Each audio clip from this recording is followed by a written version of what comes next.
Oh là là. On a compris. Alors, j'aimerais qu'on me pose une dernière question sur ce sujet. Et au fond, est-ce que c'est pas la question la plus essentielle? J'aimerais savoir ce que Karima Deli en pensera aussi. Le train, est-ce que c'est vraiment écolo ou pas plus que ça? Fanny Wegscheider, donnez-nous vos réponses. Alors, de manière la plus objective possible, on va comparer ce qui est comparable, comme l'a dit Coach Corbis tout à l'heure. Il faut regarder à la fois les émissions d'un côté de polluants et puis de l'autre côté aussi la consommation en énergie du train, et ce sur l'ensemble de la chaîne. Alors, si on commence par les émissions de polluants, là oui, il n'y a pas photo.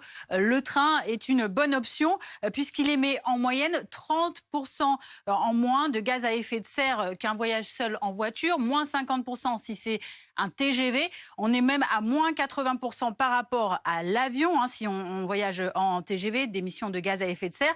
Par ailleurs, dans le secteur même des transports, le ferroviaire ne représente que, entre guillemets, 0,4% de ces émissions de gaz à effet de serre. Concernant l'un de ces exemples de gaz à effet de serre, le CO2, le dioxyde de carbone, par kilomètre et par passager, là aussi, on le voit, le train est plus économe puisqu'il n'émet que 14 grammes d'équivalent CO2, puisque ce n'est pas forcément du CO2 qu'il émet, mais en équivalent CO2, pour pouvoir comparer, il n'en émet que 14, là où le bus en émet 5 fois plus, à 68, la voiture 7 à 11 fois plus selon la puissance de la voiture, et l'avion, lui, 285 grammes équivalent CO2, c'est plus de 20 fois plus que ce qu'émet le train.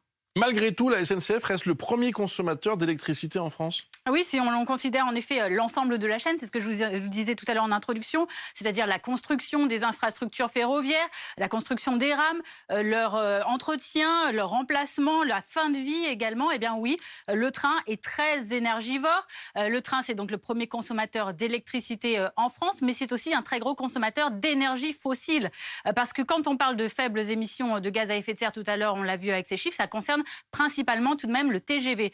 En revanche, le TER, le train express régional, lui, il émet beaucoup de particules puisqu'il roule essentiellement dans ce parc au diesel.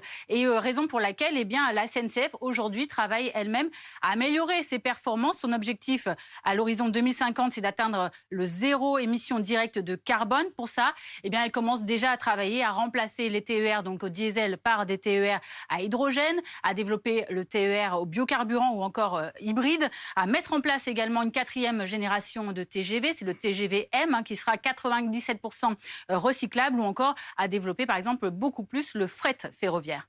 Merci beaucoup Fanny pour toutes ces explications. On s'arrête là pour ce dossier. Merci à Roland Courbis.